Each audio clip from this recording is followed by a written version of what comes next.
World Punjabi TV ਦੇਖ ਰਹੇ ਸਾਰੇ ਦਰਸ਼ਕਾਂ ਦਾ ਸਵਾਗਤ ਹੈ। ਅੱਜ ਅਸੀਂ ਇੱਕ ਬੇहद ਖਾਸ ਮਹਿਮਾਨ ਨਾਲ ਗੱਲਬਾਤ ਲੈ ਕੇ ਹਾਜ਼ਰ ਹੋਏ ਹਾਂ ਤੇ ਗੱਲ ਅਸੀਂ ਕਰਨ ਜਾ ਰਹੇ ਹਾਂ ਕਿਸ ਤਰੀਕੇ ਨਾਲ ਕੋਰੋਨਾ ਕੋਵਿਡ-19 ਤੋਂ ਨਿਕਲਣਾ ਹੈ, ਉੱਭਰਨਾ ਹੈ।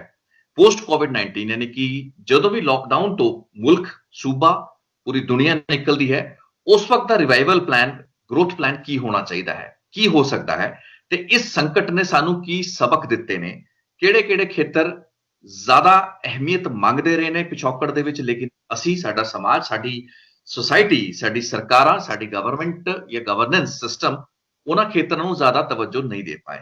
ਲੇਕਿਨ ਹੁਣ ਸਮਾਂ ਆ ਚੁੱਕਾ ਹੈ, ਇੰਟਰੋਸਪੈਕਸ਼ਨ ਕਰਨ ਦਾ ਸਮਾਂ ਵੀ ਸਾਨੂੰ ਮਿਲ ਚੁੱਕਾ ਹੈ।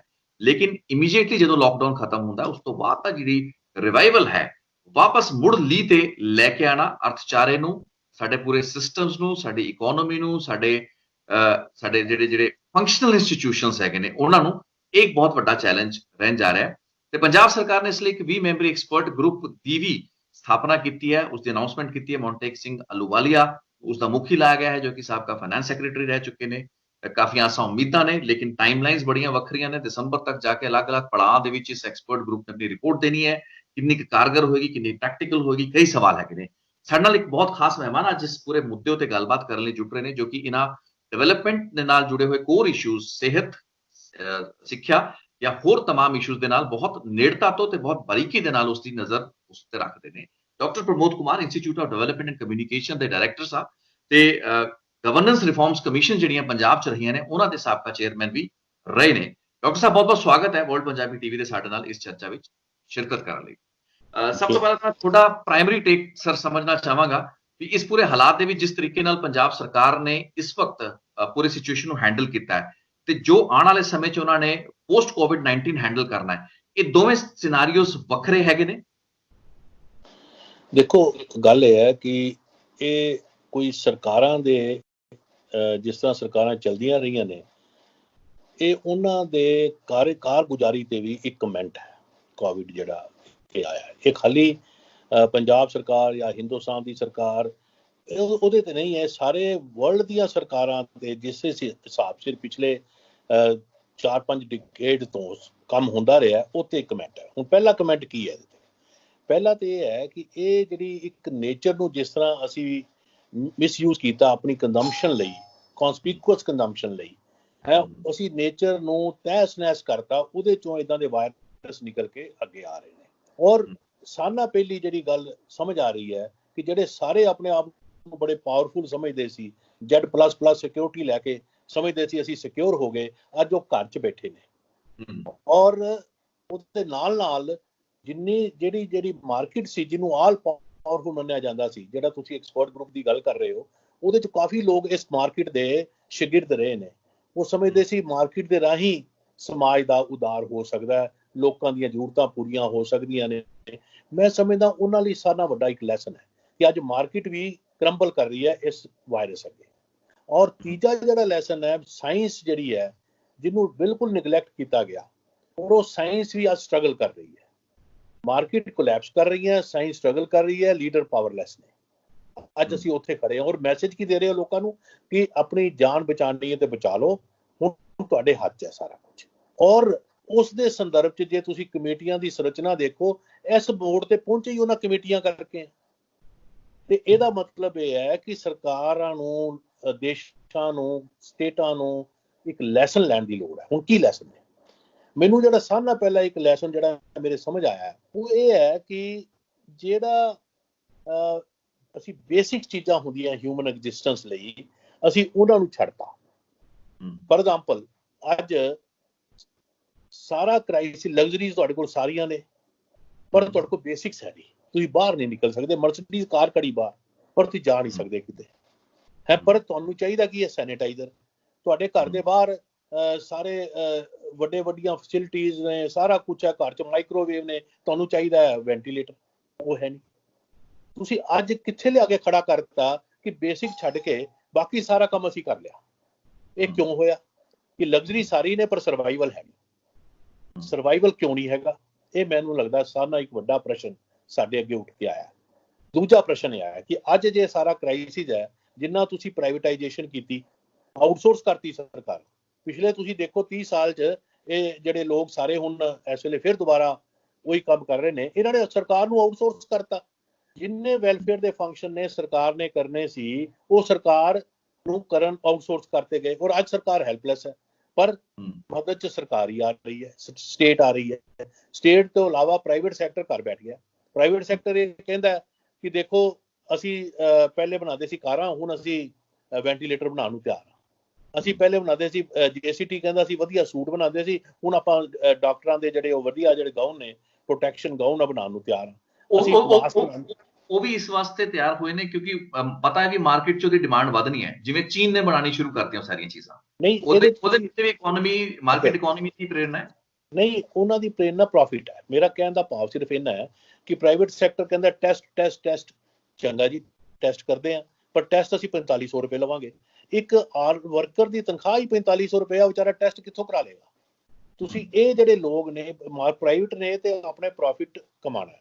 ਸਾਡਾ ਕਹਿਣ ਦਾ ਭਾਵ ਇਹ ਹੈ ਕਿ ਜਿਹੜੇ ਵੈਲਫੇਅਰ ਦੇ ਫੰਕਸ਼ਨ ਹੈ ਸਟੇਟ ਪਰਫਾਰਮ ਕਰੇ, ਕਿਉਂਕਿ ਸਟੇਟ ਦਾ ਇੱਕ ਡਿਊਟੀ ਹੈ ਲੋਕਾਂ ਨੂੰ, ਗਰੀਬਾਂ ਨੂੰ, ਸਭ ਨੂੰ ਪ੍ਰੋਟੈਕਟ ਕਰਨਾ। ਉਹ ਸਟੇਟ ਜੇ ਆਪਣਾ ਫੰਕਸ਼ਨ ਨਾ ਪਰਫਾਰਮ ਕਰਕੇ ਆਊਟਸੋਰਸ ਕਰਤਾ ਸੀ ਪ੍ਰਾਈਵੇਟ ਨੂੰ, ਉਹਦੇ ਚ ਨਤੀਜੇ ਸਾਹਮਣੇ ਨੇ। ਅੱਜ ਪ੍ਰਾਈਵੇਟ ਸੈਕਟਰ ਵੀ ਘਰ ਬੈਠ ਗਿਆ, ਕਹਿੰਦਾ ਪ੍ਰੋਫਿਟ ਦਿਓਗੇ ਤੇ ਕਰ ਲਾਂਗੇ, ਨਹੀਂ ਤੇ ਨਹੀਂ ਕਰਾਂਗੇ। ਨੰਬਰ 1। ਦੂਜੀ ਗੱਲ ਇੱਥੇ ਇੱਕ ਗੱਲ ਕਹਿਦਾ ਬੜੀ ਵਧੀਆ, ਉਹ ਇਹ ਹੈ ਕਿ ਅਸੀਂ ਕਹਿੰਦੇ ਸੀ ਇੰਪਲੋਇਮੈਂਟ ਜਨਰੇਟ ਹੋਣੀ ਚਾਹੀਦੀ ਹੈ। ਜੇ ਇੰਪਲੋਇਮੈਂਟ ਕਾਰਾਂ ਬਣਾ ਕੇ ਜਨਰੇਟ ਹੁੰਦੀ ਸੀ ਤੇ ਵੈਂਟੀਲੇਟਰ ਬਣਾ ਕੇ ਇੰਪਲੋਇਮੈਂਟ ਜਨਰੇਟ ਨਹੀਂ ਹੁੰਦੀ ਸੀ? ਤੁਸੀਂ ਕਰ ਸਕਦੇ ਸੀ। ਇਹਦਾ ਮਤਲਬ ਸਰਕਾਰਾਂ ਕਿਤੇ ਆਪਣਾ ਸੋਸ਼ਲ ਪਰਪਸ, ਸੋਸ਼ਲ ਕਮਿਟਮੈਂਟ ਭੁੱਲ ਗਈਆਂ ਕਿ ਤੁਸੀਂ ਇੰਪਲੋਇਮੈਂਟ ਜਨਰੇਟ ਕਰਨ ਲਈ ਉਹਨਾਂ ਨੂੰ ਫੰਡ ਦੇ ਰਹੇ ਹੋ, ਸਭ ਕੁਝ ਕਰ ਰਹੇ ਹੋ, ਪੈਸੇ ਵੀ ਦੇ ਰਹੇ ਹੋ ਪ੍ਰਾਈਵੇਟ ਸੈਕਟਰ ਨੂੰ, ਪਰ ਸੋਸ਼ਲ ਪਰਪਸ ਕਿੱਥੇ ਹੈ? ਨੌਕਰੀ ਮਿਲ ਗਈ, ਅੱਜ ਜਿਹੜੀ ਨੌਕਰੀ ਮਿਲੀ ਸੀ ਉਹਨਾਂ ਨੂੰ ਹੀ ਪ੍ਰਾਈਵੇਟ ਸੈਕਟਰ ਕੱਢ ਰਿਹਾ ਹੈ। ਉਹ ਕਹਿ ਰਿਹਾ ਕਿ ਜੇ ਤੁਸੀਂ ਜੀਣਾ ਹੈ ਤੇ ਮਰਨਾ ਸਿੱਖੋ, ਜਾ ਕੇ ਮਜ਼ਦੂਰਾਂ ਨੂੰ ਤੁਸੀਂ ਕੰਮ ਕਰੋ, ਤੁਸੀਂ ਮਰ ਜਾਓ, ਅਸੀਂ ਤਾਂ ਵਰਕ ਫਰਮ ਹੋਮ ਕਰਾਂਗੇ। ਅੱਜ ਉੱਥੇ ਤੁਸੀਂ ਸਿਚੁਏਸ਼ਨ ਖੜੀ ਕਰਤੀ ਲਿਆ ਕੇ। ਅੱਜ ਜੇ ਗਰੀਬ ਨੇ ਉਹ ਰੋਟੀ ਖਾਣੀ ਹੈ ਤੇ ਜਾ ਕੇ ਮਰੇ ਬਾਹਰ ਕਰੋਨਾ ਤੋਂ, ਉਹਨੂੰ ਉੱਥੇ ਐਕਸਪੋਜ਼ ਕਰ ਰਹੇ ਹੋ, ਨਹੀਂ ਤੇ ਫਿਰ ਉਹਦੀ ਤਨਖਾਹ ਕਿੱਥੋਂ ਆਏਗੀ? ਦੇਖਿਓ, ਹਿਊਮਨ ਗੱਲ ਹੈ। ਤੁਸੀਂ ਇਹ ਸਟੇਜ ਲਿਆਂਦੀ ਕਿਸ ਤਰ੍ਹਾਂ ਹੈ? ਉਹ ਇਸ ਕਰਕੇ ਤੁਸੀਂ ਇੰਪਲੋਇਮੈਂਟ ਜੇ ਜਨਰੇਟ ਕਰਨੀ ਸੀ, ਸੋਸ਼ਲ ਕਾਜ਼ ਦੇ ਕਰਨੀ ਸੀ। ਇਹਦੇ ਨਾਲ ਜਿਹੜਾ ਤੀਜਾ ਲੈਸਨ ਆ ਗਿਆ, ਹੁਣ ਕਹਿਣ ਲੱਗੇ ਵੀ ਸਮਾਜ ਜਿਹੜਾ ਹੈ ਇਨਵਰਡ ਲੁਕਿੰਗ ਹੈ, ਅੰਦਰ ਦੇਖਣਾ ਪੈਣਾ। ਜੇ ਆਪਾਂ ਗ੍ਰੀਨ ਰੈਵੋਲੂਸ਼ਨ ਨਾ ਆਇਆ ਹੁੰਦਾ, ਫੂਡ ਸਾਡੇ ਕੋਲ ਸਰਪਲਸ ਨਾ ਹੁੰਦਾ, ਅੱਜ ਤੁਹਾਡਾ ਸਾਰਾ ਦੇਸ਼ ਭੁੱਖਾ ਮਰਦਾ। ਅੱਜ ਤੁਹਾਡੇ ਕੋਲ ਅੰਨ ਹੈਗਾ, ਅਨਾਜ ਹੈਗਾ, ਗ੍ਰੀਨ ਰੈਵੋਲੂਸ਼ਨ ਕਰਕੇ ਬਚਾਅ ਤੁਸੀਂ ਕਰਕੇ। ਹਾਂ, ਔਰ ਵਿੱਚ ਤੁਸੀਂ ਕਹਿਣ ਲੱਗੇ ਸੀ ਡਾਈਵਰਸਿਫਾਈ ਕਰੋ, ਗ੍ਰੇਨ ਦੀ ਕੋਈ ਲੋੜ ਨਹੀਂ, ਗ੍ਰੇਨ ਤਾਂ ਬਾਹਰੋਂ ਵੀ ਆ ਜਾਊਗਾ।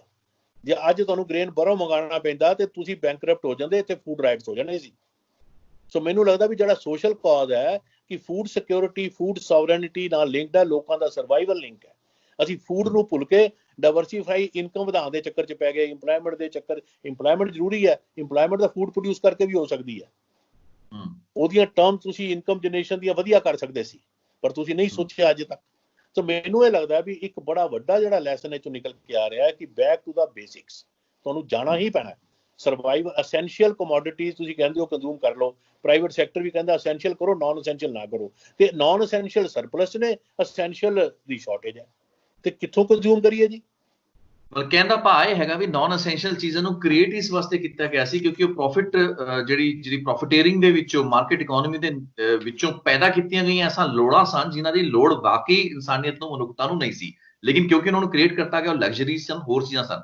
ਲੇਕਿਨ ਡਾਕਟਰ ਸਾਹਿਬ, ਮੈਂ ਕੁਝ ਇੱਕ ਹੋਰ ਇੱਥੇ ਰੈਫਰੈਂਸ ਲੈ ਕੇ ਆਉਣਾ ਚਾਹਾਂਗਾ ਅਮਰੀਕਾ ਦਾ, ਯੂਨਾਈਟਿਡ ਸਟੇਟਸ ਦਾ, ਜੋ ਕਿ ਆਪਣੇ ਆਪ ਵਿੱਚ ਇਸ ਪੂਰੇ ਕੋਵਿਡ-19 ਨਾਲ ਬੜੇ ਜ਼ਿਆਦਾ ਹੀ ਜੂਝ ਰਿਹਾ ਹੈ, ਬਹੁਤ ਜ਼ਿਆਦਾ ਸੰਘਰਸ਼ ਕਰਨਾ ਪੈ ਰਿਹਾ ਐਡੀ ਵੱਡੀ ਸੁਪਰ ਪਾਵਰ ਨੂੰ। ਉੱਥੇ ਅਸੀਂ ਦੇਖਿਆ, ਮੈਂ ਪਿੱਛੇ ਇੱਕ ਕਲਿੰਟਨ ਗਲੋਬਲ ਇਨੀਸ਼ੀਏਟਿਵ ਦੀ ਡਿਬੇਟ ਸੁਣ ਰਿਹਾ ਸੀ, ਜਿਸ ਵਿੱਚ ਕਿ ਸਾਬਕਾ ਜਿਹੜੇ ਰਾਸ਼ਟਰਪਤੀ ਬਿਲ ਕਲਿੰਟਨ ਤੇ ਨਿਊਯਾਰਕ ਦੇ ਮੌਜੂਦਾ ਗਵਰਨਰ ਐਂਡਰੂ ਕੋਮੋ ਆਪਸ ਦੇ ਵਿੱਚ ਚਰਚਾ ਕਰ ਰਹੇ ਸਨ, ਇਸੇ ਤਰੀਕੇ ਨਾਲ ਜਿਵੇਂ ਆਪਾਂ ਕਰ ਰਹੇ ਹਾਂ।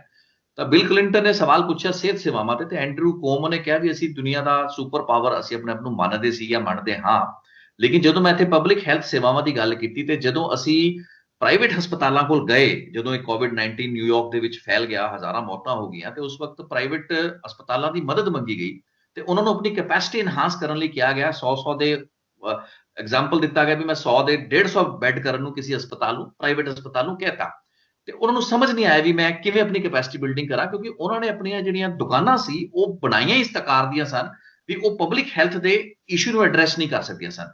ਉਹ ਇੱਕ ਬੜੀ ਵੱਡੀ ਤਰਾਸਦੀ ਦੇ ਰੂਪ ਵਿੱਚ ਅਮਰੀਕਾ ਵਰਗੇ ਮੁਲਕ ਨੇ ਆਪਣੇ ਆਪ ਨੂੰ ਉਸ ਵਕਤ ਜਦੋਂ ਬਿਆਨ ਕੀਤਾ, ਉਸ ਹਾਲਾਤ ਦੇ ਵਿੱਚ ਅੱਜ ਜਿੰਨੇ ਸਾਡੇ ਪ੍ਰਾਈਵੇਟ ਹਸਪਤਾਲ ਨੇ, ਅਸੀਂ ਵੇਖਿਆ ਵੀ ਕੁਝ ਪ੍ਰਾਈਵੇਟ ਹਸਪਤਾਲਾਂ ਨੇ ਆਪਣੇ ਸਟਾਫ ਲੇ ਆਫ ਕਰਤੇ।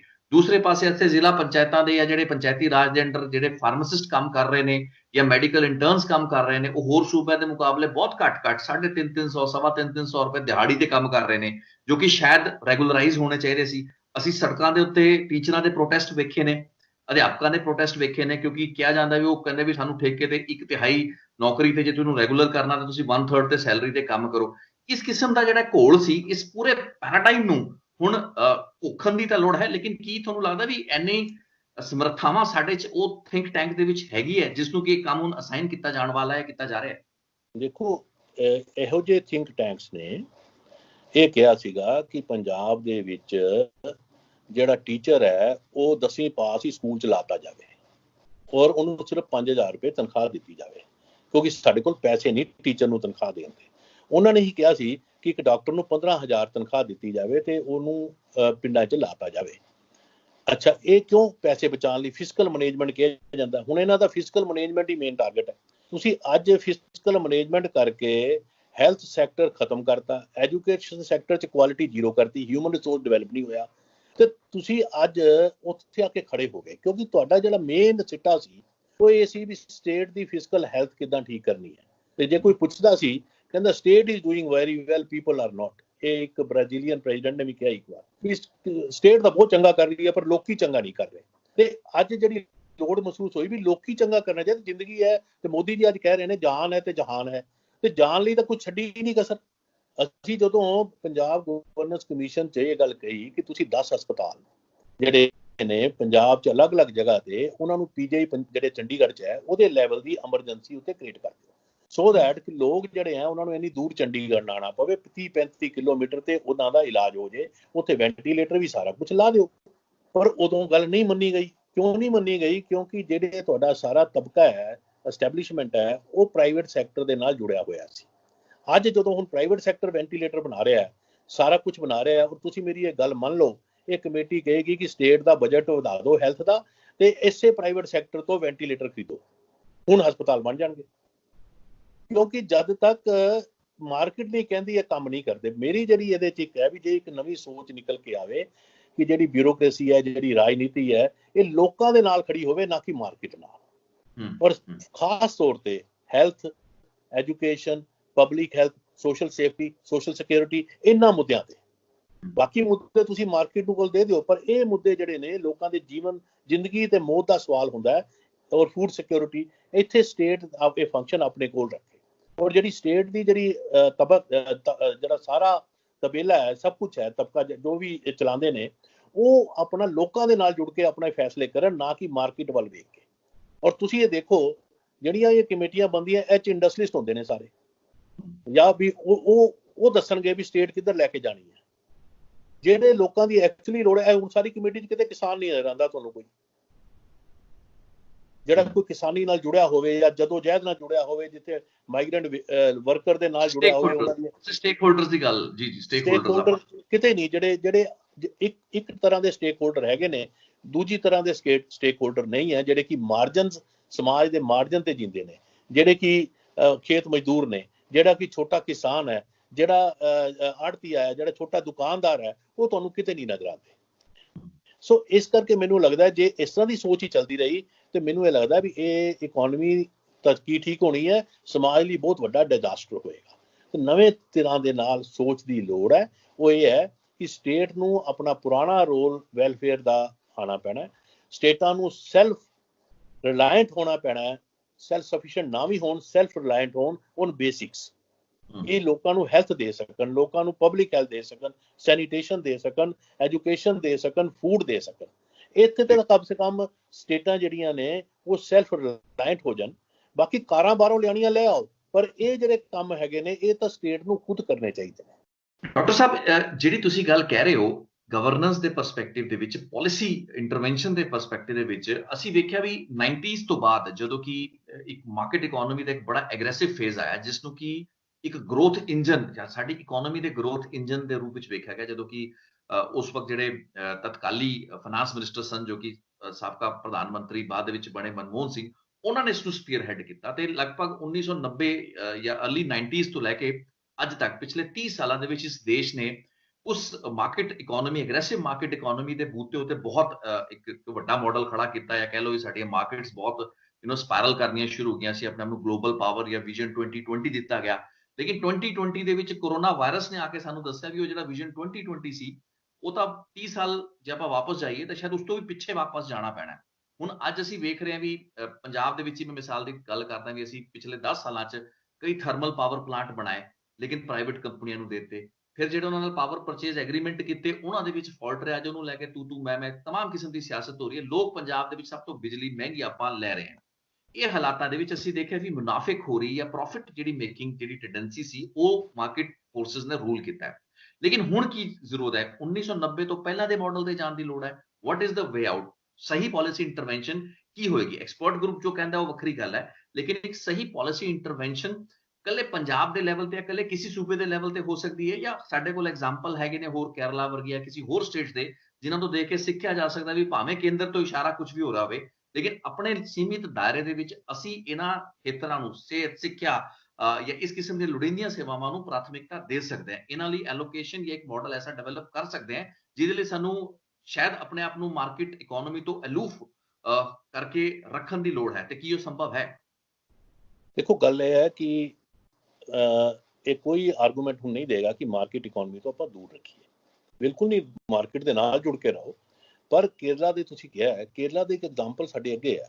ਉਹਨਾਂ ਨੇ ਆਪਣਾ education, health, public health, sanitation, social security ਉਹ ਇੰਨਾ ਪਿਛਲੇ ਸਾਲਾਂ 'ਚ ਡਿਵੈਲਪ ਕੀਤਾ ਹੈ ਕਿ ਅੱਜ ਉਹਨਾਂ ਨੂੰ ਉਹਦਾ ਐਡਵਾਂਟੇਜ ਵੀ ਮਿਲ ਰਿਹਾ।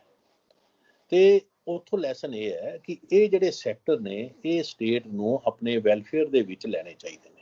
ਮਾਰਕੀਟ ਨਾਲ ਲਿੰਕ ਕਰੋ ਜਿਹੜੀਆਂ ਉਹ ਚੀਜ਼ਾਂ ਜਿਹੜੀਆਂ ਕਿ ਤੁਹਾਨੂੰ ਲਗਜ਼ਰੀ ਆਈਟਮਸ ਨੇ, ਨਾਨ ਅਸੈਂਸ਼ੀਅਲਸ ਨੇ, ਉਹਨਾਂ ਦੇ ਨਾਲ ਮਾਰਕੀਟ ਦੇ ਨਾਲ ਤੁਸੀਂ ਆਪਣਾ ਰਾਬਤਾ ਰੱਖੋ। ਪਰ ਇਹ ਚੀਜ਼ਾਂ ਲਈ ਸਟੇਟ ਨੂੰ ਰਿਸਪੌਂਸਿਬਿਲਿਟੀ ਲੈਣੀ ਪੈਣੀ। ਦੂਜੀ ਗੱਲ ਮੈਂ ਇਹਦੇ ਨਾਲ ਜੋੜ ਕੇ ਇੱਕ ਗੱਲ ਕਹਿਣਾ ਚਾਹ ਰਿਹਾ ਕਿ ਤੁਸੀਂ ਸਕਿੱਲ ਕਿਹੜੇ ਵੈਲਿਊ ਕਰਦੇ ਹੋ। ਸਕਿੱਲ ਜਿਹੜਾ ਡਾਕਟਰ ਦਾ ਸਕਿੱਲ ਹੈ, ਟੀਚਰ ਦਾ, ਉਹਨੂੰ ਤੁਸੀਂ ਡੀ ਵੈਲਿਊ ਕੀਤਾ, ਰਿਸਰਚ ਨੂੰ ਡੀ ਵੈਲਿਊ ਕੀਤਾ। ਅੱਜ ਤੁਹਾਡੇ ਕੋਲ ਸਾਇੰਟੀਫਿਕ ਰਿਸਰਚ ਹੀ ਹੈ ਨਹੀਂ ਅਵੇਲੇਬਲ ਜਿਹਦੇ ਨਾਲ ਤੁਸੀਂ ਇਹੋ ਜਿਹੇ ਵੱਡੇ ਚੈਲੰਜ ਨੂੰ ਮੀਟ ਕਰ ਸਕੋ। ਇਹਦੀਆਂ ਅਲੱਗ-ਅਲੱਗ ਡਾਇਮੈਂਸ਼ਨ, ਖਾਲੀ ਇੱਕ ਨਹੀਂ ਕਿ ਵੀ ਖਾਲੀ ਵਾਇਰਸ ਹੈ, ਉਹਦੇ ਨਾਲ ਜੁੜੀਆਂ ਹੋਈਆਂ ਕਈ ਗੱਲਾਂ ਤੁਹਾਡੇ ਕੋਲ ਹੈ ਨਹੀਂ। ਕੀ ਤੁਸੀਂ ਟੈਕਨੋਲੋਜੀ ਦਾ ਲਿਆ ਹੈ? ਕੀ ਤੁਸੀਂ ਟੈਕਨੋਲੋਜੀ ਦੇ ਨਾਲ ਫੂਡ ਡਾਊਨਲੋਡ ਕਰ ਸਕਦੇ ਹੋ? ਨਹੀਂ ਕਰ ਸਕਦੇ। ਕੀ ਅੱਜ ਵੀ ਲੋਕਾਂ ਨੂੰ ਲਾਈਨਾਂ ਲਾ ਕੇ ਵਾਲਮਾਰਟ ਦੇ ਬਾਹਰ ਵੀ ਖੜਾ ਹੋਣਾ ਪੈਂਦਾ, ਭਾਵੇਂ USA ਹੈ ਭਾਵੇਂ ਇੰਡੀਆ ਹੈ? ਕੀ ਤੁਸੀਂ ਉੱਥੋਂ ਬੇਬੀ ਸਿਟਿੰਗ ਕਰਨ ਲਈ ਇੱਕ ਹਿਊਮਨ ਕੰਪੈਸ਼ਨ ਜਾਂ ਬਜ਼ੁਰਗਾਂ ਦਾ ਧਿਆਨ ਰੱਖਣ ਲਈ ਰੋਬੋਟ ਬਣਾ ਕੇ ਉਹਦਾ ਧਿਆਨ ਰੱਖ ਸਕਦੇ ਹੋ ਆਰਟੀਫਿਸ਼ੀਅਲ ਇੰਟੈਲੀਜੈਂਸ ਨਾਲ? ਨਹੀਂ। ਇਹਨਾਂ ਨੇ ਹਿਊਮਨ ਬੀਇੰਗ ਨੂੰ ਫਿਰ ਸੈਂਟਰ ਸਟੇਜ ਤੇ ਲਿਆਂਦਾ ਹੈ, ਸਾਨੂੰ ਰਿਮਾਈਂਡ ਕਰਾਇਆ ਕਿ ਸਾਰੇ ਸਮਾਜ ਜਿਹੜਾ ਹੈ ਉਹਦੀ ਡਿਵੈਲਪਮੈਂਟ ਆਫਟਰ ਆਲ ਹਿਊਮਨ ਦੇ ਇਰਦ ਗਿਰਦ ਹੋਣੀ ਚਾਹੀਦੀ ਹੈ, ਰਾਦਰ ਕਾਸਮੋਸ ਦੇ ਇਰਦ ਗਿਰਦ ਹੋਣੀ ਚਾਹੀਦੀ ਹੈ, ਐਨੀਮਲ ਕਾਸਮਿਕ ਲਵ ਦੇ ਇਰਦ ਗਿਰਦ ਹੋਣੀ ਚਾਹੀਦੀ ਹੈ। ਜਿਹੜਾ ਅਮ੍ਰਿਤਾ ਸੈਨ ਜੀ ਨੇ ਵੀ ਆਪਣੀ ਇੱਕ ਰਿਪੋਰਟ 'ਚ ਕਿਹਾ, ਔਰ ਉਹਨਾਂ ਨਾਲ ਸਟਿਗਲਟਸ ਤੇ ਹੋਰ ਵੀ ਇੱਕ ਦੂਸਰੇ ਤੀਸਰੇ ਆਥਰ ਸੀਗੇ, ਉਹਨਾਂ ਨੇ ਕਿਹਾ ਮਿਸ ਇਮੈਜਨਿੰਗ ਡਿਵੈਲਪਮੈਂਟ, ਕਿ GDP ਜਿਹੜੀ ਹੈ ਇਹ ਗਲਤ ਇੰਡੀਕੇਟਰ ਹੈ। ਇਹ ਪ੍ਰੋਡਕਸ਼ਨ ਨੂੰ ਤਾਂ ਮੇਜਰ ਕਰ ਸਕਦਾ ਹੈ, ਇਹ ਲੋਕਾਂ ਦੇ ਵੈਲਬੀਇੰਗ ਨੂੰ ਮੇਜਰ ਨਹੀਂ ਕਰਦਾ। ਜੇ ਤੁਸੀਂ GDP ਵਧਾਈ ਜਾਓਗੇ, ਉਹਨਾਂ ਨੇ ਕਿਹਾ ਕਿ ਉਹਦੇ ਨਾਲ ਜੇ ਅਰਥਕੁਐਕ ਆਉਂਦਾ ਤਦ ਵੀ GDP ਵੱਧਦੀ ਹੈ, ਜੇ ਸੜਕਾਂ ਤੇ ਟ੍ਰੈਫਿਕ ਜੈਮ ਹੁੰਦਾ ਤਦ ਵੀ GDP ਵੱਧਦੀ ਹੈ, ਪਰ ਲੋਕਾਂ ਦਾ ਵੈਲਬੀਇੰਗ ਉਹਦੇ 'ਚ ਨਹੀਂ ਰਿਫਲੈਕਟ ਹੁੰਦਾ। ਉਹਨਾਂ ਨੇ ਕਿਹਾ ਨਵੇਂ ਇੰਡੀਕੇਟਰ ਡਿਵੈਲਪ ਕਰਕੇ ਸਾਨੂੰ ਪਲੈਨਿੰਗ ਕਰਨੀ ਚਾਹੀਦੀ ਹੈ। ਔਰ ਮੈਂ ਸਮਝਦਾ ਕਿ ਇਹ ਉਹਨਾਂ ਨੇ ਅੱਜ ਤੋਂ 10 ਸਾਲ ਪਹਿਲੇ ਗੱਲ ਕਹੀ ਸੀ, ਪਰ ਅਸੀਂ ਹਾਲੇ ਵੀ GDP 'ਚ ਫਸੇ ਹੋਏ ਹਾਂ, ਗਰੋਥ 'ਚ ਫਸੇ ਹੋਏ ਹਾਂ। ਗਰੋਥ ਇੰਜਨ ਪੰਜਾਬ 'ਚ ਤੁਸੀਂ ਗ੍ਰੀਨ ਰੈਵੋਲੂਸ਼ਨ ਨੂੰ ਗਰੋਥ ਇੰਜਨ ਬਣਾਇਆ, ਪਰ ਉਹਦੇ ਨਾਲ ਇਹ ਧਿਆਨ ਨਹੀਂ ਰੱਖਿਆ ਕਿ এনवायरमेंट ਦਾ ਕਿੰਨਾ ਡੈਮੇਜ ਹੋਣਾ ਹੈ। ਕੈਂਸਰ ਵੀ ਉਹਦੇ ਨਾਲ ਆਈ ਹੈ, ਫਰਟੀਲਾਈਜ਼ਰ ਦਾ ਐਕਸੈਸਿਵ ਯੂਜ਼ ਹੋਇਆ। ਅਸੀਂ ਉਧਰ ਕੋਈ ਕੰਮ ਨਹੀਂ ਕੀਤਾ, ਉਧਰ ਰਿਸਰਚ ਨਹੀਂ ਕੀਤੀ। ਅਸੀਂ ਰਿਸਰਚ ਨੂੰ ਡੀ ਵੈਲਿਊ ਕੀਤਾ, ਟੀਚਰ ਨੂੰ ਡੀ ਵੈਲਿਊ ਕੀਤਾ, ਡਾਕਟਰ ਨੂੰ ਡੀ ਵੈਲਿਊ ਕੀਤਾ। ਜੇ ਡਾਕਟਰ ਨੂੰ ਇੱਕ ਸੈਲਰੀ ਇੱਕ ਛੋਟੇ ਜਿਹੜੇ ਐਡਮਿਨਿਸਟ੍ਰੇਟਿਵ ਅਫਸਰ ਤੋਂ ਘੱਟ ਮਿਲਦੀ ਹੈ ਤੇ ਕੀ ਦੇਸ਼ ਹੈਲਦੀ ਰਹਿ ਸਕਦਾ? ਜੇ ਇੱਕ ਟੀਚਰ ਨੂੰ ਉਹ ਤੋਂ ਘੱਟ ਆਪਣਾ ਸਟੇਟਸ ਉਹਦੀ ਵੈਲਿਊ ਹੁੰਦੀ ਹੈ ਤੇ ਕੀ ਦੇਸ਼ ਐਜੂਕੇਟਿਡ ਹੋ ਕੇ ਰਿਸਰਚ ਕਰ ਸਕੇਗਾ? ਤੇ ਮੈਨੂੰ ਲੱਗਦਾ ਸਾਰੀਆਂ ਪ੍ਰਾਇੋਰਟੀ ਜਿਹੜੀਆਂ ਇਸ ਵੇਲੇ ਬਦਲਣੀਆਂ ਪੈਣੀਆਂ। ਉਹਨਾਂ ਪ੍ਰਾਇੋਰਟੀ ਦੇ ਵਿੱਚ ਹਿਊਮਨ ਬੀਇੰਗ ਨੂੰ ਸੈਂਟਰ ਰੱਖਣਾ ਪੈਣਾ ਕਿ ਹਿਊਮਨ ਐਗਜ਼ਿਸਟੈਂਸ ਜਿਹੜੀ ਹੈ ਆਪਣੇ ਆਪ 'ਚ ਇੰਪੋਰਟੈਂਟ ਹੈ। ਖਾਲੀ ਰੋਬੋਟ ਬਣਾ ਕੇ ਜ਼ਿੰਦਗੀ ਨਹੀਂ ਜੀ ਜਾ ਸਕਦੀ ਕਿ ਸਾਰੇ ਲੋਕ ਘਰ ਬਹਿ ਜਾਣ ਤੇ ਰੋਬੋਟ ਕੰਮ ਕਰਨਗੇ, ਇਹ ਨਹੀਂ ਹੋਣਾ। ਇਹ ਬਿਲਕੁਲ ਮੈਨੂੰ ਲੱਗਦਾ ਹੈ ਉਹ ਫੈਸਿਲੀਟੇਟ ਕਰ ਸਕਦੇ ਨੇ, ਪਰ ਉਹ ਆਨਸਰ ਨਹੀਂ ਹੈਗੇ ਹਿਊਮਨ ਐਗਜ਼ਿਸਟੈਂਸ ਦਾ, ਹਿਊਮਨ ਕੰਪੈਸ਼ਨ ਦਾ, ਹਿਊਮਨ ਪੈਸ਼ਨ ਦਾ। ਅੱਜ ਮੈਨੂੰ ਲੱਗਦਾ ਕਿ ਵੀ ਉਹਦੇ ਬਾਰੇ ਇਹਨਾਂ ਨੂੰ ਸੋਚਣਾ ਚਾਹੀਦਾ। ਸਾਰੀ ਡਿਵੈਲਪਮੈਂਟ ਸਟ੍ਰੈਟਜੀ ਉਹਦੇ ਇਰਦ ਗਿਰਦ ਰਿਵੋਲਵ ਕਰਨੀ ਚਾਹੀਦੀ ਹੈ। ਡਾਕਟਰ ਸਾਹਿਬ, ਇੱਕ ਹੋਰ ਅਹਿਮ ਸਵਾਲ ਜਿਹੜਾ ਮੇਰੇ ਜ਼ਿਹਨ 'ਚ ਆਉਂਦਾ ਹੈ, ਹੁਣ ਜਿਵੇਂ ਅਸੀਂ ਐਕਸਪਰਟ ਗਰੁੱਪ ਬਣਾਇਆ, ਅਸੀਂ ਪਹਿਲਾਂ ਵੀ ਦੇਖਿਆ ਤੇ ਚਰਚਾਵਾਂ ਰਹੀਆਂ ਨੇ ਇਸੀ ਮੰਚ ਤੋਂ, ਜਿਵੇਂ ਮੈਂ ਤੁਹਾਡੇ ਨਾਲ ਗੱਲ ਕਰ ਰਿਹਾ ਸਰਦਾਰ ਵੀਰ ਦਵਿੰਦਰ ਸਿੰਘ ਹੋਰਾਂ ਨਾਲ ਅਸੀਂ ਜੁਟੇ ਸੀ ਤੇ ਗੱਲ ਹੋਈ ਵੀ ਜਿਹੜੇ ਪੈਨਲ ਜਾਂ ਕਮੇਟੀਆਂ ਬਣਦੇ ਨੇ, ਐਕਸਪਰਟ ਗਰੁੱਪ ਬਣਦੇ ਨੇ, ਇਹਨਾਂ ਦਾ ਹਾਲ ਕੀ ਹੁੰਦਾ, ਹਸ਼ਰ ਕੀ ਹੁੰਦਾ, ਰਿਪੋਰਟਾਂ ਕਿੰਨੀਆਂ ਕੁ। ਪਹਿਲੀ ਗੱਲ ਤਾਂ ਰਿਪੋਰਟਾਂ ਦੇ ਪੈਮਾਨੇ ਕੀ ਨੇ, ਉਹਨਾਂ ਦੇ ਆਪਣੇ ਕੀ ਮਾਪਦੰਡ ਨੇ, ਕਿਸ ਵਿਚਾਰਧਾਰਾ ਤੋਂ ਰਿਪੋਰਟ ਬਣਦੀ ਹੈ, ਕਿੰਨੀ ਕੁ ਅਥੈਂਟਿਕ ਹੈ, ਕਿੰਨੀ ਕੁ ਆਬਜੈਕਟਿਵ, ਕਿੰਨੀ ਕੁ ਪ੍ਰੈਗਮੈਟਿਕ ਉਹ ਰਿਪੋਰਟ ਹੁੰਦੀ ਹੈ। ਸੈਕੰਡਲੀ ਫਿਰ ਜੇ ਮੰਨ ਲਓ ਉਸ ਰਿਪੋਰਟ ਨੂੰ ਲਾਗੂ ਕਰਨ ਦੀ ਗੱਲ ਆ ਜਾਂਦੀ ਹੈ, ਉਹਦੇ ਲਈ ਕਿੰਨੀ ਕੁ ਵਿਲ ਪਾਵਰ ਹੈ ਤੇ ਹਾਲਾਤ ਕਿੰਨੇ ਅਨੁਕੂਲ ਹੁੰਦੇ ਨੇ, ਪੋਲੀਟੀਕਲ ਵਿਲ ਪਾਵਰ ਕਿੰਨੀ ਹੈ, ਇਹ ਸਾਰੇ ਵੇਰੀਏਬਲਸ ਨੇ। ਲੇਕਿਨ ਜਦੋਂ ਅਸੀਂ ਇੱਕ ਸੂਬੇ ਦੇ ਵਿੱਚ 20 ਮੈਂਬਰੀ ਐਕਸਪਰਟ ਗਰੁੱਪ ਬਣਾ ਦਿੰਦੇ ਹਾਂ, ਜਿਹਦੇ ਹੈਡ ਇੱਕ ਬਹੁਤ ਹੀ ਇਲਸਟਰੀਅਸ ਅਸੀਂ ਮੰਨ ਕੇ ਚੱਲਦੇ ਹਾਂ ਵੀ ਜੀ ਫਾਈਨੈਂਸ਼ੀਅਲ ਪਲਾਨਰ ਜਾਂ ਫਾਈਨੈਂਸ਼ੀਅਲ ਸੈਕਟਰੀ ਹੈਗੇ ਨੇ ਮੌਂਟੇਕ ਸਿੰਘ ਆਹਲੂਵਾਲੀਆ, ਕੀ ਅਸੀਂ ਐਕਸਪੈਕਟ ਕਰ ਸਕਦੇ ਹਾਂ ਵੀ ਇਹੋ ਜਿਹਾ ਗਰੁੱਪ ਸੂਬੇ ਦੇ ਅਰਥਚਾਰੇ ਨੂੰ ਦੇਸ਼ ਦੀ ਇੱਕ ਪੂਰੇ ਇਕੋਸਿਸਟਮ ਚੋਂ ਕੱਢ ਕੇ ਜਾਂ ਅਲੱਗ ਰੱਖ ਕੇ ਇਸ ਕ੍ਰਾਈਸਿਸ ਚੋਂ ਕੱਢ ਸਕੇ? ਕਿਉਂਕਿ ਮੈਂ ਇਹ ਤੁਹਾਨੂੰ ਇੱਕ ਕ੍ਰਾਈਸਿਸ ਨਾ ਨਾਰਮਲ ਹਾਲਾਤ ਦੀ ਗੱਲ ਕਰ ਰਿਹਾ, ਆਪਾਂ ਤਾਂ ਕਰੋਨਾ ਦੀ ਆਪਾਂ ਗੱਲ ਕਰ ਰਹੇ, ਨਾਰਮਲ ਹਾਲਾਤ ਦੇ ਵਿੱਚ ਪਿਛਲੇ ਮਤਲਬ 20 ਸਾਲ ਤਾਂ ਮੈਨੂੰ ਹੋ ਗਏ ਵੇਖਦਿਆਂ ਨੂੰ ਵੀ ਸਾਡਾ ਅਰਥਚਾਰਾ ਨਹੀਂ ਲੀਹ ਤੇ ਮੁੜ ਸਕਿਆ, ਤੇ ਕਿਹੜੇ ਐਕਸਪਰਟ ਗਰੁੱਪ ਤੇ ਕਿਹੜੀਆਂ ਕੰਪਨੀਆਂ ਜਾਂ ਕਿਹੜੇ ਕਮੇਟੀਆਂ ਸੀ, ਚਾਹੇ ਖੇਤੀ 'ਚ ਵੰਨ ਸਵੰਨਤਾ ਲਿਆਉਣ ਦੀ ਗੱਲ ਹੋਵੇ ਜਾਂ ਫਿਰ ਅਸੀਂ ਆਪਣੇ ਕਰਜ਼ੇ ਨੂੰ ਘਟਾਉਣ ਦੀ ਗੱਲ ਹੋਵੇ। ਮੰਨ ਲਓ ਰਤੇਸ਼ ਅਸੀਂ ਤਾਂ ਜੀ, ਡਿਪੈਂਡ ਕਰਦੇ ਹਾਂ, 10-20 ਸਾਲ ਹੋ ਗਏ ਨੇ। ਮੈਂ ਪਹਿਲਾਂ ਮੈਨੂੰ ਯਾਦ ਆਉਂਦਾ ਹੈ ਕਿ ਪੰਡਿਤ ਨਹਿਰੂ ਜਿਹੜੇ ਸਾਡੇ ਦੇਸ਼ ਦੇ ਪਹਿਲੇ ਪ੍ਰਧਾਨ ਮੰਤਰੀ ਸੀ, ਉਹ ਇਹ ਕਿਹਾ ਕਰਦੇ ਸੀ ਕਿ ਜਦੋਂ ਕਮਿਊਨਲ ਰਾਇਟਸ ਜਾਂ ਦੰਗੇ ਹੁੰਦੇ ਨੇ, ਉਸ ਤੋਂ ਬਾਅਦ ਅਸੀਂ ਪੀਸ ਕਮੇਟੀਆਂ ਬਣਾਉਂਦੇ ਹਾਂ, ਔਰ ਉਹ ਉਹਨਾਂ ਦੀ ਹੀ ਬਣਾਉਂਦੇ ਜਿਨ੍ਹਾਂ ਨੇ ਉਹ ਦੰਗੇ ਕਰਾਏ ਹੁੰਦੇ ਨੇ। ਤੇ ਨਹਿਰੂ ਜੀ ਨੇ ਇਹ ਕਿਹਾ ਕਿ ਇਹੋ ਜਿਹੀਆਂ ਪੀਸ ਕਮੇਟੀਆਂ ਦਾ ਕੀ ਸੋਲੂਸ਼ਨ ਦੇਣਗੀਆਂ, ਤੇ ਉਹਨਾਂ ਨੇ ਉਹਦੀ ਜਗ੍ਹਾ ਫਿਰ ਇੱਕ ਹੋਰ ਆਲਟਰਨੇਟਿਵ ਦੱਸਿਆ। ਉਹਨਾਂ ਨੇ ਕਿਹਾ ਡਿਫੈਂਸ ਕਮੇਟੀਆਂ ਹੋਣੀ ਚਾਹੀਦੀਆਂ, ਸ਼ੁਰੂ ਤੋਂ ਪੀਸ ਕਮੇਟੀਆਂ ਨਹੀਂ ਬਣਾਉਣੀਆਂ ਚਾਹੀਦੀਆਂ।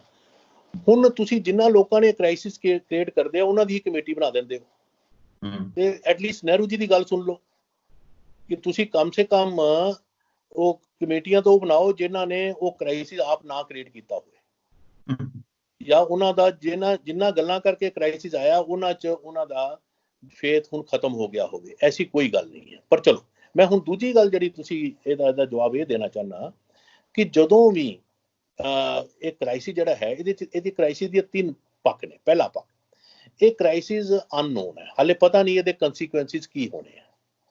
ਇਹਦੇ ਕੰਸੀਕੁਐਂਸਿਸ ਇਕਨੋਮੀ ਦੇ ਕੀ ਹੋਣੇ, ਕਿਉਂਕਿ ਗਲੋਬਲ ਕ੍ਰਾਈਸਿਸ ਹੈ। ਗਲੋਬਲੀ ਤੁਸੀਂ ਇੰਡੀਆ ਵੀ ਜਿਹੜਾ ਹੈ ਉਹ ਗਲੋਬਲੀ ਕਿੱਥੇ ਪਲੇਸ ਹੋਏਗਾ, ਉਹ ਕਿਹੜੀਆਂ ਕਮੋਡਿਟੀਜ਼ ਜਿਹੜੀਆਂ ਹੈਗੀਆਂ ਉਹ ਉਸ ਬਾਅਦ 'ਚ ਡਿਮਾਂਡ 'ਚ ਹੋਣਗੀਆਂ, ਜੇ ਅਸੀਂ ਖਾਲੀ ਇਕਨੋਮੀ ਦੀ ਗੱਲ ਕਰੀਏ। ਔਰ ਗਲੋਬ ਦੇ ਵਿੱਚ ਕਿਸ ਤਰ੍ਹਾਂ ਦੀ ਪਾਵਰ ਸਟਰਕਚਰ ਇੰਟਰਨੈਸ਼ਨਲ ਜਿਹੜੀਆਂ ਕੰਟਰੀਜ਼ ਕਿੱਦਾਂ ਕੀ ਅਮਰਜ ਹੋਏਗਾ, ਕਿਹੜੀਆਂ ਨਵੀਆਂ ਮਾਰਕੀਟ, ਨਵੀਆਂ ਇਕਨੋਮੀਆਂ ਅਮਰਜ ਹੋਣਗੀਆਂ, ਅੱਗੇ ਵੱਧ ਕੇ ਆਉਣਗੀਆਂ। ਪਹਿਲਾਂ ਤਾਂ ਇਹਦੇ ਬਾਰੇ ਨਹੀਂ ਪਤਾ। ਦੂਜਾ ਕਿ ਇਹ ਜਿਹੜਾ ਪੈਂਡੇਮਿਕ ਹੈ ਕਦੋਂ ਖਤਮ ਹੋਏਗਾ, ਇਹਦੀਆਂ ਕੀ ਡਿਮੈਂਸ਼ਨਸ ਹੋਣਗੀਆਂ, ਔਰ ਉਹ ਲੋਕ ਹੁਣ ਤੋਂ ਹੀ ਫੈਸਲੇ ਕਰਨ ਦੀ ਜਲਦੀ ਕਰ ਰਹੇ ਨੇ ਜਿਹੜੇ ਬੰਦੇ ਆਪ ਡਰ ਕੇ ਘਰ 'ਚ ਬੈਠੇ ਹੋਏ, ਉਹਨਾਂ ਨੂੰ ਆਪ ਨਹੀਂ ਪਤਾ ਵੀ ਅੱਗੇ ਕੀ ਕਰਨਾ, ਕਿ ਵੈਕਸੀਨ ਕਦੋਂ ਆਣੀ ਹੈ, ਕਦੋਂ ਇਹਦਾ ਕਿਉਰੇਟਿਵ ਜਿਹੜੀ ਮੈਡੀਸਨ ਆਣੀ ਹੈ, ਨਹੀਂ ਆਣੀ, ਕੀ ਹੈ, ਉਹਦੇ ਬਾਰੇ ਤਾਂ ਕੋਈ ਸੋਚ ਹੈ ਨਹੀਂ। ਸੋਚ ਇਹ ਹੈ ਕਿ ਕਿਸੇ ਤਰੀਕੇ ਨਾਲ ਫਿਸਕਲ ਮੈਨੇਜਮੈਂਟ ਕਰ ਲਈਏ, ਵੀ ਪਹਿਲੇ ਸਾਨੂੰ ਇਹ ਤਾਂ ਦੱਸ ਦਿਓ ਕਿ ਜਿਹੜੀ ਕਿਉਰੇਟਿਵ ਜਿਹੜੀ ਮੈਡੀਸਨ ਹੈ ਉਹ ਕਦੋਂ ਆਏਗੀ, ਕੀ ਇਨੀਸ਼ੀਏਟਿਵ ਸਾਡੇ ਉਹਦੇ 'ਚ ਹੈਗੇ ਨੇ, ਲੋਕਾਂ ਤੱਕ ਕਿੱਦਾਂ ਪਹੁੰਚੇਗੀ, ਉਸ ਤੋਂ ਬਾਅਦ ਵੈਕਸੀਨ ਦਾ ਕੀ ਹੋਏਗਾ, ਫਿਰ ਉਸ ਤੋਂ ਬਾਅਦ ਇਹ ਦੁਬਾਰਾ ਇਹੋ ਜਿਹਾ ਪੈਂਡੇਮਿਕ ਸੈਕਿੰਡ ਫੇਜ਼ ਦਾ ਨਾ ਆਵੇ, ਉਹਦੇ ਲਈ ਸਟ੍ਰੈਟਜੀ ਕੀ ਹੋਣੀ ਚਾਹੀਦੀ ਹੈ। ਮੈਨੂੰ ਲੱਗਦਾ ਹੈ ਵੀ ਸਰਕਾਰਾਂ ਨੂੰ ਪਹਿਲੇ ਇਸ ਬਾਰੇ ਵੀ ਸੋਚਣਾ ਚਾਹੀਦਾ। ਸੋ ਇਹ ਮੇਰਾ ਜਦੋਂ ਸਰ ਇਸ ਤੇ ਮੇਰਾ ਇੱਕ ਛੋਟਾ ਜਿਹਾ ਟੇਕ ਇਹ ਹੈ ਵੀ ਇਸ ਤੇ ਹੱਥ ਵਸ ਕੁਝ ਨਹੀਂ ਹੈ। ਇਹ ਦੇਖੋ ਸਾਇੰਸ ਨੇ ਹੱਥ ਖੜੇ ਕਰਤੇ ਨੇ, ਪੂਰੀ ਦੁਨੀਆ 'ਚ ਸਾਇੰਸ ਦੇ ਹੱਥ ਖੜੇ ਨੇ, ਫਿਲਹਾਲ ਤੱਕ ਕਿਸੇ ਕੋਲ ਕੋਈ ਜਵਾਬ ਨਹੀਂ। ਲੇਕਿਨ ਉਸ ਦੌਰਾਨ ਜਿੰਨਾ ਵੀ ਸਮਾਂ ਸਾਡੇ ਕੋਲ ਹੈ, ਯਾਨੀ ਕਿ ਜਿੰਨਾ ਵੀ ਸਮਾਂ ਲੋਕਡਾਊਨ ਦੇ ਵਿੱਚ ਘਰੇ ਬੈਠਾ ਆਦਮੀ ਜਾਂ ਆਪਣੇ ਦਫ਼ਤਰਾਂ 'ਚ ਬੈਠੇ ਨੇ, ਕੁਝ ਨਹੀਂ ਕਰ ਪਾ ਰਹੇ, ਉਹਨਾਂ ਹਾਲਾਤਾਂ ਦੇ ਵਿੱਚ ਅੱਗੇ ਦੀ ਸਟ੍ਰੈਟਜੀ ਬਣਾਈ ਜਾਵੇ। ਯਾਨੀ ਕਿ ਤੁਸੀਂ ਸਮਝ ਕੇ ਵੀ ਇਕਨੋਮਿਕ ਡਿਸਟ੍ਰੈਸ ਜਾਂ ਫਾਈਨੈਂਸ਼ੀਅਲ ਡਿਸਟ੍ਰੈਸ ਜਾਂ ਸਟ੍ਰੈਸ ਆਉਣ ਵਾਲਾ ਹੈ, ਉਹਦੇ ਲਈ ਵਿਉਂਤਬੰਦੀ ਤਾਂ ਕੀਤੀ ਜਾ ਸਕਦੀ ਹੈ ਨਾ, ਕਿਉਂਕਿ ਮੈਡੀਕਲ ਪੱਖੋਂ ਕਿਉਰੇਟਿਵ ਤੁਸੀਂ ਗੱਲ ਕੀਤੀ ਸੀ, ਉਹ ਤਾਂ ਆਪਣੀ ਜਿਹੜੀ ਕਮਿਊਨਿਟੀਜ਼ ਮੈਡੀਕਲ ਫਰੈਟਰਨਿਟੀ ਲੱਗੀ ਹੋਈ ਹੈ, ਸਾਇੰਟੀਫਿਕ ਰਿਸਰਚ ਇਜ਼ ਔਨ, ਲੇਕਿਨ ਉਹਦੇ ਤੇ ਤਾਂ ਅਸੀਂ ਕੁਝ ਪ੍ਰਿਡਿਕਟ ਕਰ ਵੀ ਨਹੀਂ ਸਕਦੇ। ਸਾਨੂੰ ਹੋਰ ਸ਼ਾਇਦ 2-4-5 ਮਹੀਨੇ ਘਰੇ ਬੈਠਣਾ ਪਏ ਜੇ ਅਸੀਂ ਉਹਦੀ ਵੇਟ ਕਰਦੇ ਰਹੀਏ ਵੀ ਕਿਉਰੇਟਿਵ ਜਦ ਵੀ ਸਾਰਾ ਸਿਸਟਮ ਇਨ ਪਲੇਸ ਰਹੇਗਾ। ਮੈਂ ਤੁਹਾਡੀ ਗੱਲ ਮੰਨਦਾ, ਪਰ ਉਹਦੇ ਲਈ ਤੁਹਾਡੀ ਵਿਜ਼ਨ ਕੀ ਹੈ? ਪਹਿਲੀ ਗੱਲ ਤਾਂ ਵਿਜ਼ਨ ਤੁਹਾਡੀ ਕੀ ਹੈ, ਕਿ ਤੁਹਾਡੀ ਵਿਜ਼ਨ ਇਹ ਹੈ ਕਿ ਵੀ ਇਹ ਜਿਹੜਾ ਕ੍ਰਾਈਸਿਸ ਹੈ ਇਹਨੂੰ ਤੁਸੀਂ ਸਮਝ ਕਿੱਦਾਂ ਦਾ ਰਹੇ ਹੋ? ਖਾਲੀ ਇਕਨੋਮਿਕ ਕ੍ਰਾਈਸਿਸ ਸਮਝ ਰਹੇ ਹੋ ਕਿ ਜੀ ਹੁਣ ਲੋਕਾਂ ਅਨਇੰਪਲਾਇਡ ਹੋ ਜਾਣਗੇ, ਉਹ ਫਿਰ ਕੀ ਕਰਨਗੇ? ਇੱਕ ਤਾਂ ਤਰੀਕਾ ਇਹ ਹੈ ਸਿੱਧਾ ਹੀ ਤੌਰ ਤੇ ਦੇਖਣ ਦਾ, ਤੇ ਫਿਰ ਤੁਸੀਂ ਕਹੋਗੇ ਕਿ ਫੈਕਟਰੀਆਂ ਨੂੰ 8 ਘੰਟੇ ਚਲਾਉਣਾ ਚਾਹੀਦਾ, ਕਿ 9 ਘੰਟੇ ਵਰਕ ਫਰਮ ਹੋਮ ਹੋਣਾ ਚਾਹੀਦਾ, ਕਿ ਨਹੀਂ, ਕਿੰਨੀ ਰਿਟਰੈਚਮੈਂਟ, 80% ਤਨਖਾਹ ਦੇਣੀ ਹੈ ਕਿ 20% ਦੇਣੀ ਹੈ। ਤੁਸੀਂ ਫਿਰ ਇਹ ਇਸ਼ੂ ਨੂੰ ਇੱਦਾਂ ਲਓਗੇ। ਜੇ ਇਹਨੂੰ ਤੁਸੀਂ ਅੱਗੇ ਵੱਡੇ ਪਰਸਪੈਕਟਿਵ 'ਚ ਦੇਖੋਗੇ ਕਿ ਆਪਣੀ ਸਟੇਟ ਦਾ ਕੀ ਰੋਲ ਹੋਣਾ ਚਾਹੀਦਾ, ਸਾਨੂੰ ਸਟੇਟਾਂ ਨੂੰ ਕਿਹੜੇ ਗੱਲ 'ਚ ਇਨੀਸ਼ੀਏਟਿਵ ਲੈਣਾ ਚਾਹੀਦਾ, ਸਟੇਟਾਂ ਨੂੰ ਕਿਹੜੇ ਫੀਲਡ ਦੇ ਵਿੱਚ ਮਨੀ ਸਪੈਂਡ ਕਰਨੀ ਚਾਹੀਦੀ ਹੈ ਕਿ ਜਿਸ 'ਚ ਡਿਮਾਂਡ ਵੀ ਜਨਰੇਟ ਹੋਵੇ ਤੇ ਇੰਪਲੋਇਮੈਂਟ ਵੀ ਜਨਰੇਟ ਹੋਵੇ ਔਰ ਲੋਕਾਂ ਦੀ ਲਾਈਫ ਵੀ ਬਚ ਜਾਏ।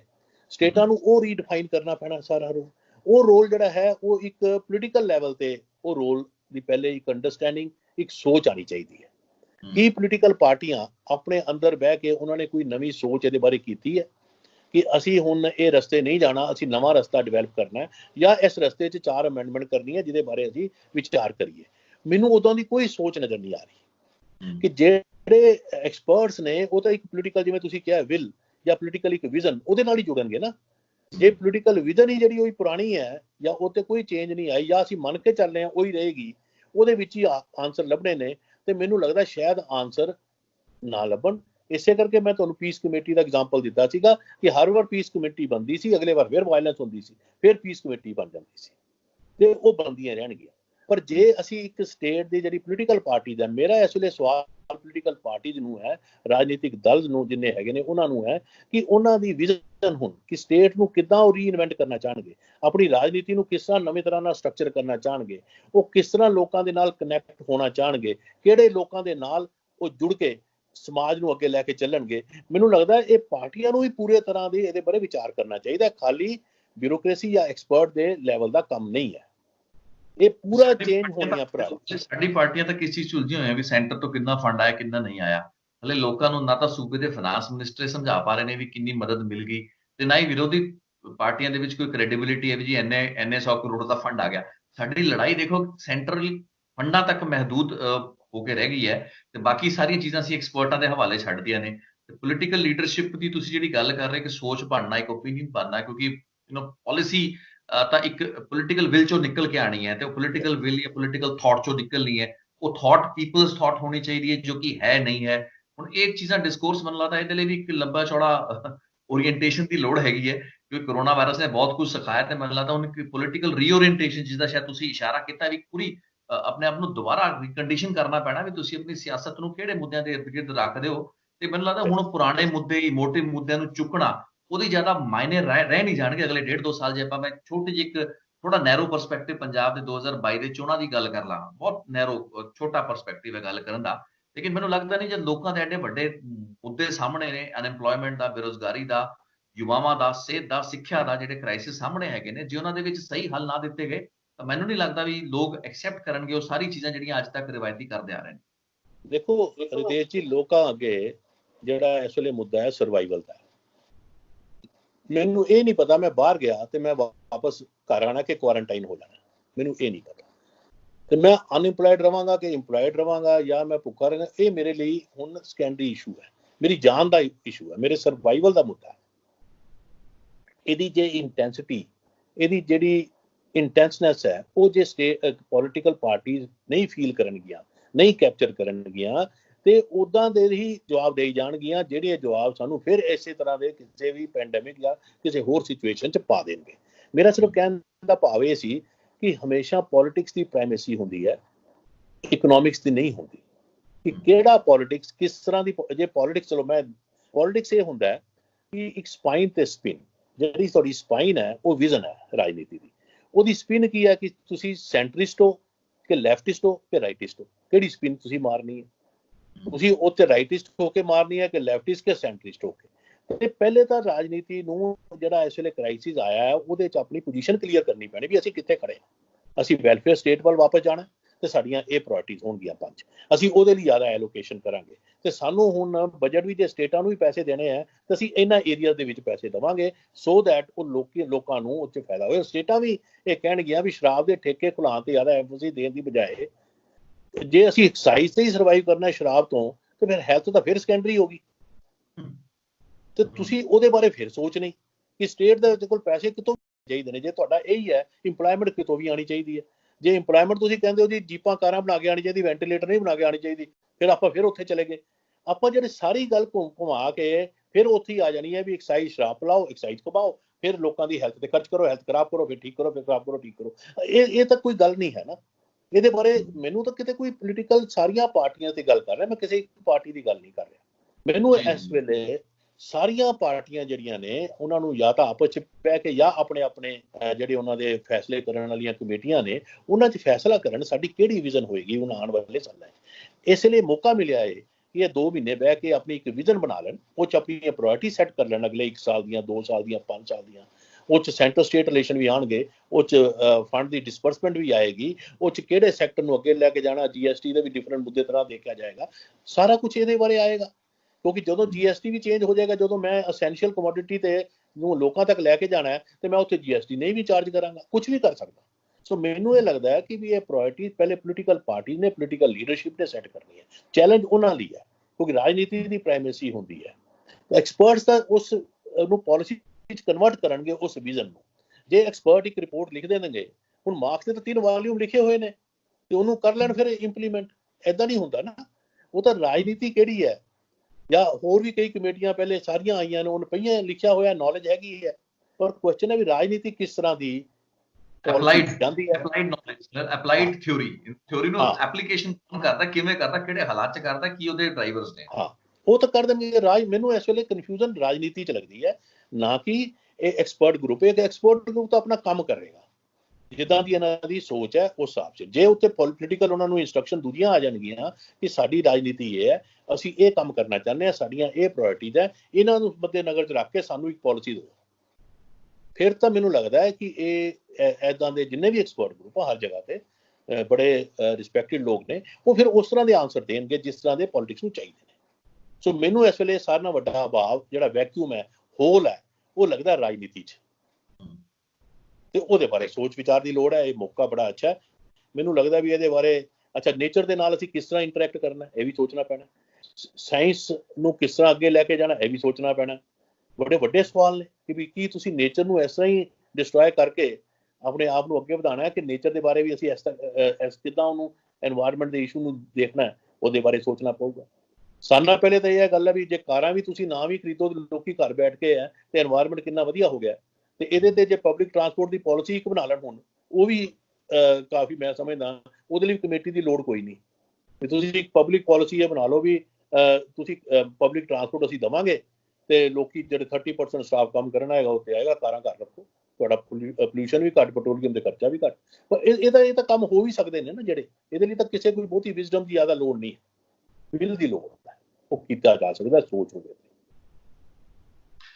ਜੀ ਬਿਲਕੁਲ, ਕਾਫੀ ਰੈਲੇਵੈਂਟ ਰਿਮਾਰਕਸ ਨੇ ਡਾਕਟਰ ਪ੍ਰਮੋਦ ਕੁਮਾਰ, ਜੋ ਕਿ ਪਹਿਲਾਂ ਵੀ ਪੰਜਾਬ ਦੀ ਗਵਰਨੈਂਸ ਨੂੰ ਲੈ ਕੇ ਬੜੇ ਵੱਡੇ ਇਹਨਾਂ ਨੇ ਜਿਹੜੇ ਖਰੜੇ ਹੈਗੇ ਨੇ ਉਹ ਦਿੱਤੇ ਨੇ। ਉਹਨਾਂ ਚੋਂ ਕਈ ਚੀਜ਼ਾਂ ਅਪਲਾਈ ਹੋ ਪਾਈਆਂ, ਕਈ ਚੀਜ਼ਾਂ ਅਧੂਰੀਆਂ ਰਹਿ ਗਈਆਂ। ਲੇਕਿਨ ਵੱਡੀ ਗੱਲ ਜਿਹੜੀ ਡਾਕਟਰ ਸਾਹਿਬ ਕਹਿ ਰਹੇ ਨੇ ਉਹ ਰਾਜਨੀਤਿਕ ਜਿਹੜੀ ਇੱਛਾ ਸ਼ਕਤੀ ਹੈ ਤੇ ਇੱਕ ਰਾਜਨੀਤਿਕ ਦਿਸ਼ਾ ਨਿਰਧਾਰਨ, ਰਾਜਨੀਤਿਕ ਕੰਸੈਂਸਸ ਡਿਵੈਲਪ ਕਰਨਾ ਤੇ ਉਸ ਤੋਂ ਬਾਅਦ ਫਿਰ ਅੱਗੇ ਦੀ ਕੋਈ ਗੱਲਬਾਤ ਸੋਚਣੀ, ਇਹ ਬਹੁਤ ਜ਼ਿਆਦਾ ਜ਼ਰੂਰੀ ਹੈ। ਕਿਉਂਕਿ ਕਿਤੇ ਨਾ ਕਿਤੇ ਪੋਲੀਟੀਕਲ ਜਿਹੜੀ ਸਾਡੀ ਪਾਲਿਸੀ ਹੈ, ਪਾਲਿਸੀ ਪੋਲੀਟਿਕਸ ਚੋਂ ਉੱਭਰਦੀ ਹੈ, ਉਹ ਪਾਲਿਸੀ ਦੀ ਇੰਟਰਵੈਂਸ਼ਨ ਤਾਂ ਹੀ ਹੋਏਗੀ ਜਦ ਪਾਲਿਸੀ ਕਲੀਅਰ ਹੋਏਗੀ ਤੇ ਪਾਲਿਸੀ ਦੇ ਜਿਹੜੇ ਉਹਦੇ ਡਰਾਈਵਰਸ ਨੇ ਜਾਂ ਪਾਲਿਸੀ ਦੀ ਫਾਰਮੂਲੇਸ਼ਨ ਦੇ ਵਿੱਚ ਜੋ ਕੰਸੀਡਰੇਸ਼ਨਸ ਨੇ, ਜੇ ਉਹ ਕਲੀਅਰ ਹੋਣਗੀਆਂ ਤਾਂ ਹੀ ਅਸੀਂ ਉਹ ਨਤੀਜੇ ਲੈ ਪਾਵਾਂਗੇ, ਜੋ ਕਿ ਅਕਸਰ ਭਾਸ਼ਣਾਂ ਦੇ ਵਿੱਚ ਜਾਂ ਗੱਲਾਂ ਬਾਤਾਂ ਬਹਿਸਾਂ ਦੇ ਵਿੱਚ ਅਸੀਂ ਜ਼ਿਕਰ ਤਾਂ ਕਰਦੇ ਰਹਿੰਦੇ ਹਾਂ, ਲੇਕਿਨ ਗਰਾਊਂਡ ਤੇ ਉਹ ਚੀਜ਼ਾਂ ਹੋ ਨਹੀਂ ਪਾਉਂਦੀਆਂ। ਤੇ ਸ਼ਾਇਦ ਇਹੀ ਮਿਸਮੈਚ ਹੁੰਦਾ ਜਿਹਦਾ ਅਸੀਂ ਜ਼ਿਕਰ ਅੱਜ ਡਾਕਟਰ ਸਾਹਿਬ ਨੇ ਕੀਤਾ। ਡਾਕਟਰ ਸਾਹਿਬ ਬਹੁਤ ਬਹੁਤ ਧੰਨਵਾਦ ਸਰ। ਇਸ ਗੱਲਬਾਤ ਨੂੰ ਮੈਨੂੰ ਲੱਗਦਾ ਆਪਾਂ ਇੱਥੇ ਵਿਰਾਮ ਦਿੰਦੇ ਹਾਂ, ਲੇਕਿਨ ਆਉਣ ਵਾਲੇ ਟਾਈਮ ਦੇ ਵਿੱਚ ਤੁਹਾਡੇ ਤੋਂ ਹੋਰ ਇਸ ਕਿਸਮ ਦੀਆਂ ਗੱਲਬਾਤ ਜਾਂ ਚਰਚਾਵਾਂ ਦੇ ਵਿੱਚ ਤੁਹਾਡੀ ਪਾਰਟਿਸਿਪੇਸ਼ਨ ਨੂੰ ਅਸੀਂ ਐਂਟੀਸਿਪੇਟ ਕਰਦੇ ਰਹਾਂਗੇ, ਕਿਉਂਕਿ ਕਾਫੀ ਇਨਫੋਰਮਡ ਕਮੈਂਟਸ ਨੇ ਤੇ ਜਿਵੇਂ ਜਿਵੇਂ ਹਾਲਾਤ ਅੱਗੇ ਵੱਧਦੇ ਨੇ ਸਾਡੀ ਹੋਰ ਸੋਚ ਨੂੰ ਨਿਖਾਰਨ ਲਈ ਡਾਕਟਰ ਸਾਹਿਬ ਦੀ ਭੂਮਿਕਾ ਹੈ, ਡਾਕਟਰ ਸਾਹਿਬ ਵਰਗੇ ਹੋਰ ਬੁੱਧੀਜੀਵੀਆਂ ਦੀ ਜਿਹੜੀ ਭੂਮਿਕਾ ਹੈ ਉਹ ਸਾਡੇ ਲਈ ਹਮੇਸ਼ਾ ਹੀ ਸਹਾਈ ਸਾਬਿਤ ਹੋਏਗੀ। Thank you sir, thank you very much, ਬਹੁਤ ਬਹੁਤ ਧੰਨਵਾਦ ਸਾਡੇ ਨਾਲ ਜੁੜਨ।